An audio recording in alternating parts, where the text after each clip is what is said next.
Tara guys, mamili tayo nga sa Cubao Farmers. Alright guys, no, nandito na tayo ngayon sa Ali Mall. Ayan.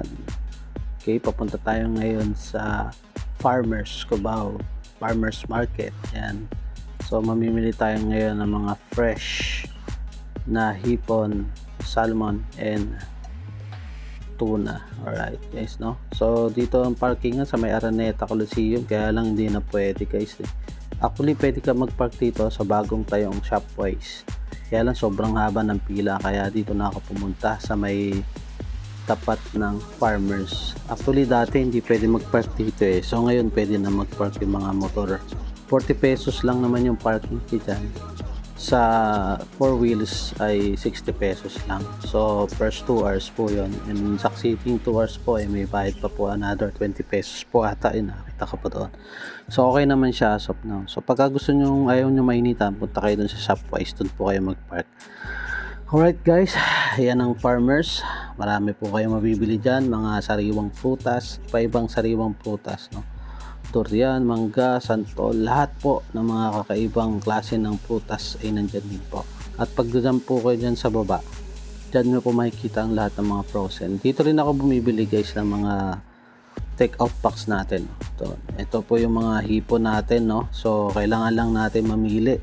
So medyo maganda yung mga hipon ngayon, so kaya kailangan natin pilihan yung mga hipon ngayon.